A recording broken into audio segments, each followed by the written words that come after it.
জিলাপি পাই না তো কি হয়েছে? বন্ধুর বাড়ি ফিরি খাওয়ান পাইছি, গরুর মতো বয়ে খাইতেছি, বুঝছেন? গরুর মতো খাইলে। আসসালামু আলাইকুম রহমতুল্লাহ বারাকাতু। আজকে জুমার নামাজ পড়তে যাচ্ছি নালিতাবাড়ি উপজেলা মডেল মসজিদে। সঙ্গেই থাকুন আমার সাথে। অটোর মধ্যে উঠে চিন্তা করলাম যে আজকে জিলাপি দেয় কিনা।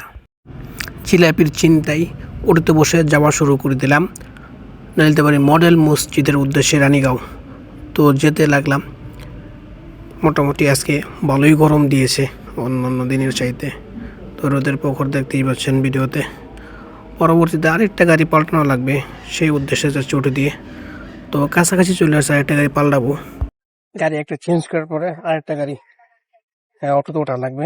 10 টাকা ভাড়া, আর যেখান থেকে আসছি সেখানে 20 টাকা দিয়ে আসছিলাম। এখন পরবর্তী গাড়ি খোঁজার ইচ্ছা। তো নালিতাবাড়ি পৌরসভা পার হবো। এটা পৌরসভা যে আছে সেটার কাছাকাছি চলে আসছি। এটা হচ্ছে মসজিদ মসজিদের মেন রাস্তা। মেন রাস্তার সাথে একটু দূরত্ব 100 ফুট মনে হবে এরকম। এই যেটা হচ্ছে, দেখি আমার বন্ধু আছে কিনা। মাতা তো মসজিদে নামাজ পড়াই। হ্যাঁ, গোসল করছস?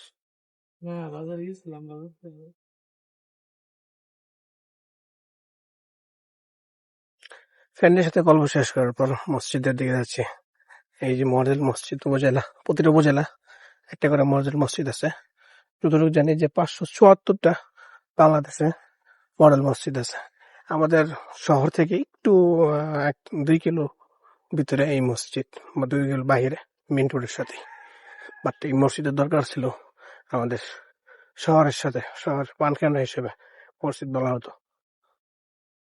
এইটা হচ্ছে মসজিদের গেট।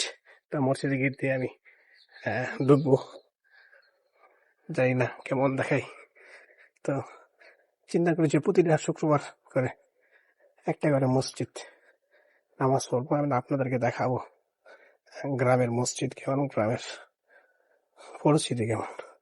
আমাদের সঙ্গেই থাকবেন।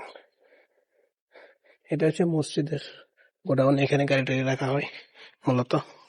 এটা হচ্ছে মূলত মেন সিঁড়ি। এই সিঁড়ি দিয়ে আমি জুতা কি নিয়ে যাবো, আচ্ছা আগে উঠি। আজকে প্রচন্ড রোদ, মানে কি পরিমাণ গরম সেটা আমি টের পাচ্ছি।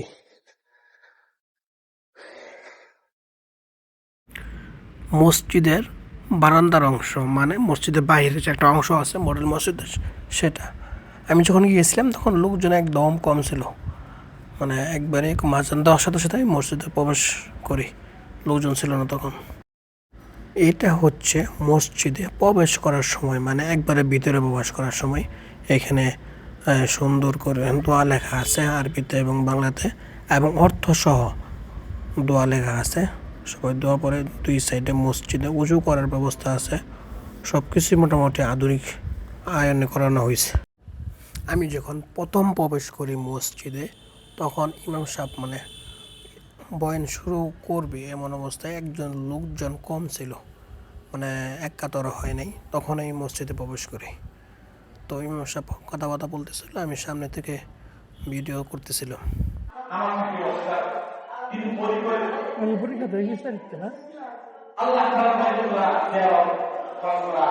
বিশ্বাস করি অনেকেই আমরা এটা করা থেকে পিছিয়ে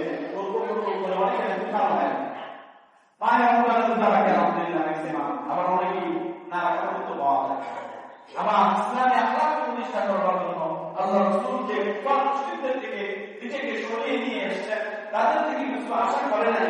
আমাদের সমাজে এমন মানুষ পাওয়া যায় যারা দুনিয়ার মধ্যে ইহুদি নাসারাদের মতবাদ কায়েম করতে চায়, আল্লাহ তাআলার বিরুদ্ধে তারা বিভিন্ন মতবাদ কায়েম করতে চায়।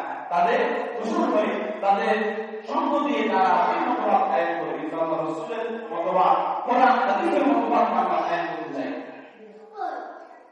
আমাদের ঈমানের অবস্থা এমন যে ঈমানের অবস্থা কাফের মুশরিকদেরও ছিল। তারা কখনো বিশ্বাস করত, সবাই বলতো, কিন্তু মানত না।